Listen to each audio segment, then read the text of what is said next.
नारोवाल से आपको बताते चले, नुमाइंदा मोहम्मद फारूक की रिपोर्ट के मुताबिक इस्लामिक लॉयर्स मूवमेंट नारोवाल का इजलास ज़ेर सदारत मियां सुहेल मंसूर एडवोकेट अल मरकज इस्लामी नारोवाल हुआ, जिसमें मौजूदा बार के इलेक्शन के हवाले से मामलात ज़ेर बहस आए, जिसमें इस्लामिक लॉयर्स मूवमेंट ने मुश्तरका तौर पर यह फैसला किया है कि इस साल प्रोफेशनल ग्रुप और इस्लामिक लॉयर्स मूवमेंट के मुश्तरका उम्मीदवार बराए सदर इमरान सईद बटर और मोहम्मद अब्बास मुगल समेत पूरे पैनल को वोट दिए जाएंगे।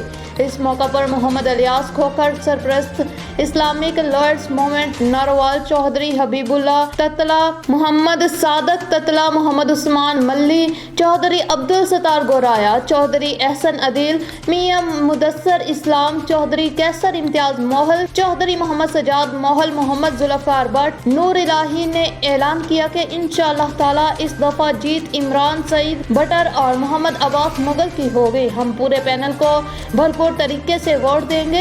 इस मौका पर ग्रुप के सरबराह चौधरी मसूद अहमद बसरा, मोहम्मद रफीक सियान, मोहम्मद खालिद सिंधु और दीगर रहनुमा भी मौजूद थे। इस मौका पर मसूद अहमद बसरा ने कहा कि इस्लामिक लॉयर्स मूवमेंट के ऐलान के बाद हम जीत चुके हैं। चौधरी मोहम्मद रफीक सियान और चौधरी मोहम्मद खालिद सिंधु ने कहा कि इस्लामिक लॉयर्स मूवमेंट के हम हमेशा से मशहूर रहेंगे। इमरान सईद बटर ने कहा कि मैं इस्लामिक लॉयर्स के तमाम साथियों का मशहूर हूँ जिन्होंने मुझ पर एतमाद किया। मैं इंशाअल्लाह आपके एतमाद पर भरपूर अंदाज से पूरा उतरने की कोशिश करूंगा। इस मौका पर राना कमर, ताहिर यासीन, राना मोहम्मद अयूब, राना मोहम्मद अरशद, उस्मान नजीर भट्ट के अलावा वकला की कसीर तादाद ने शिरकत की।